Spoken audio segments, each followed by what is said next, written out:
So Jaws is always interesting to me because I thought what I think is so smart is that the mayor is the villain, but he also has a point. Like the town is going to Yeah. go bankrupt. Like that's a real problem. Hmm. He didn't handle it the right way. People did die, Well, but but I just like scenes and dilemmas where both people are right. And so in this case, in Widow's Bay, Loftus, it's a similar situation, but to give him credit, he has not seen the shark. Like he has not seen these stories. And we purposely made the stories sound ludicrous, so it's easy for him to dismiss them. And so when they start coming back, then it's he's made a mistake, but at least it's one you can understand. I also remember early on you pointed out the scene in Jaws where the mayor goes, like, my kids were out on the beach too. Yeah, And it's like such an interesting emotional nuance of a character who's sort of like largely despicable. And I think there was something exciting about building out a morally complex version of that character as like our protagonist. Yes, because I also could go into a whole thing on like leadership. Like I think it's just more complicated, and the decisions there's just real dilemmas, and it's not just tweeting the right tweet. It's like Hmm I don't know. I just find it interesting.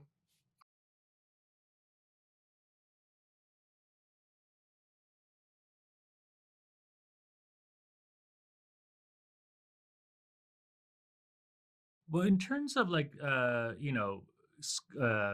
needle drops and music selection, it was a funny process because we wanted to build this world that felt like a little bit out of time. That I Right. don't think these people like this island is listening to, Beyonce. yeah, Olivia Rodrigo, Hmm. and so we just kind of wanted to build a world that felt like a little bit stuck in time, like maybe what they're listening to now is something from like 10, 20 years ago. Toko, our music supervisor, was really sort of part of our world building that way. And then the other piece of it was Dave Fleming, our composer, who built, the score.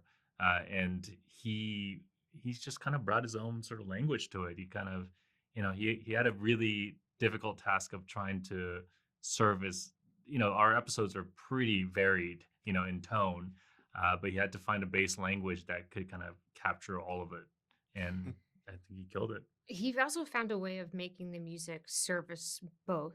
Like and that was like really scary at first because he found music that really helps the tension and makes it scarier, but doesn't take away from the comedy either. I think that was one of the harder parts Mm. anyone had to do on the show.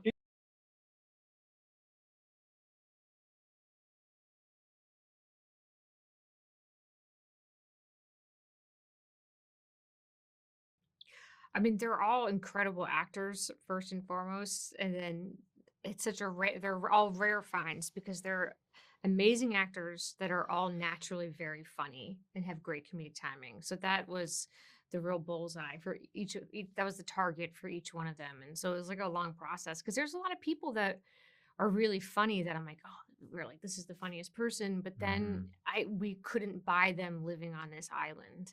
And you Right. have to buy it. I think that's something we talked about. Yeah, yeah.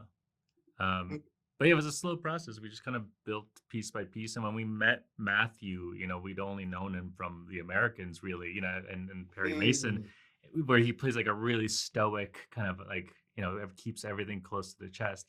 And so we were expecting him to be like a very soft-spoken, serious person. And in Zoom, he was just like a very lovely, very funny, jovial person. And we could just tell that he had a natural sense of humor. And so when we got off the Zoom, we just kind of looked at each other like, he might.